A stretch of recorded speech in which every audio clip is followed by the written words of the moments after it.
Does anyone have any other questions kind of about Twitter? You kind of get a feel?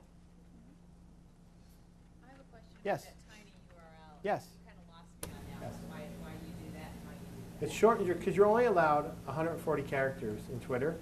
If you have a really long URL, you want to kind of shorten it down so it'll give you more room to type. So if you add a URL, the more you type,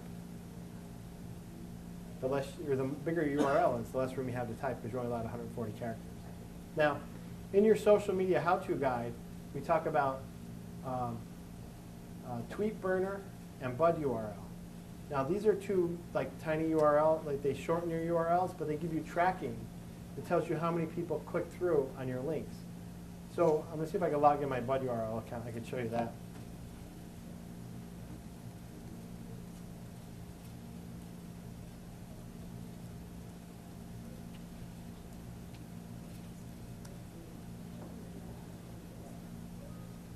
And, oh, here it is. Perfect.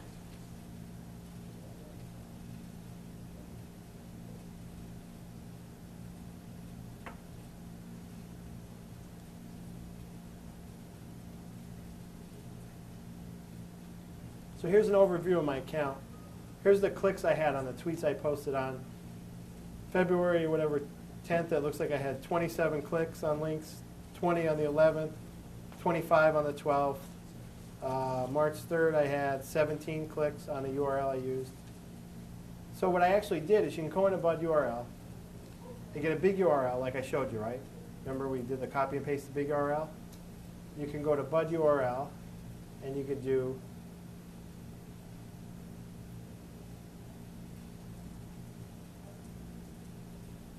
an add URL right here. So I can click on that. I can put my big URL in there. I also have an opportunity to add some alias characters to it. Now, the thing you want to do here is if you have an opportunity, again, to create some additional keyword content. Like, for example, Newport Beach, they went out and they created a BudURL. So it's budurl.com/whale-watching or whale watch. And that URL now is going to forever point to their whale watching website. So every time they do a post on whale watching, they use that URL so they know how much traffic it's generated. Now, if you want to look at how much traffic it's generated in specific time frames,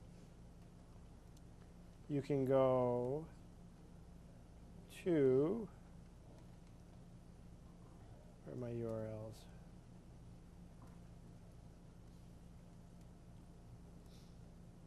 You can go right here, and you can see a specific URL. So here's a URL.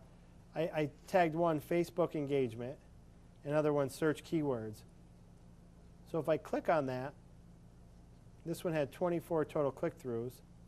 I can get a report on some expanded stats. So it tells me all the clicks, where the majority of the clicks came from. And this is pretty cool. This is the IP address. So if I wanted to, I can go back in and I could track this IP address for a specific location. So I'll know where my clicks were coming from. So if I'm trying to target a specific geographic region, I'm able to go back and measure. So you can do this through BudURL and through TweetBurner. But now what you have is now you have some tangible results. So when you're on Twitter all day and your supervisor comes back to you and says, hey, what have you been doing all day on Twitter? You can say, well, I've been creating content, and that content has resulted in X amount of click-throughs back to our website. So you can track those through things like BudURL and TweetBurner. But basically, you use these because you don't have the room for the entire URL.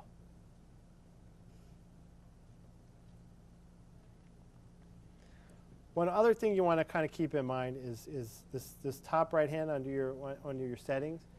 You want to make sure you have your name, your location, a link to a website, either a bio site, who you are, a Facebook profile, a blog page, something so people will know exactly who you are, and then a real short bio.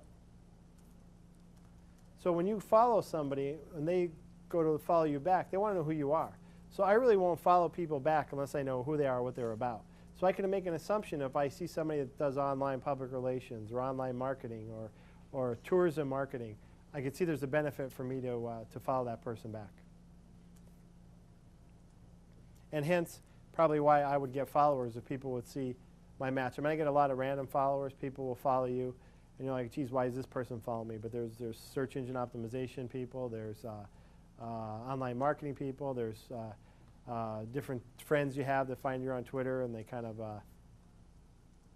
follow you to see what you're doing. Okay, any Twitter questions? Any questions about the presentation? Everybody kind of feel comfortable, or is everybody kind of like lost? There's no great information. The bug Yes. URL, what Yes. is that a little bit more? Is that just researching what you're... It's a tracking software, yes. It tracks the click-throughs on your URL. Actually, there's a free version. Yep. There's a free version, I think, that allows you up to like 200 links, and then you pay after that. I think you pay like, I pay $4 a month. TweetBurner is free. I've used that in the past. That's totally free. TweetBurner. And that's also in your packet when you get the jump drive. So they shrink your URLs, and TweetBurner and Bud URL will give you the opportunity to track URLs. And if you watch like CNN, I don't know if you've seen like Rick Sanchez. Does anybody see him on CNN? So if you're watching CNN with Rick Sanchez, he says all the time, Twitter, you know, we're on Twitter, send me your comments. So people are live, and they'll send him comments while he's doing the news, and he reads the comments, you know, from Twitter.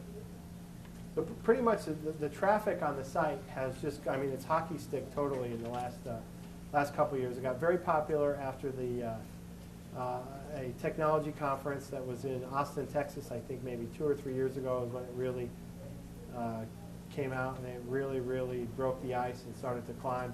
And ever since then, it's probably one of the heaviest traffic sites now on the internet. I think it's probably in the top 30. I think Facebook is in the top 10 right now, and Twitter just keeps each month keeps growing and growing exponentially. So it's something to add to the mix. Okay, I think that wraps it up.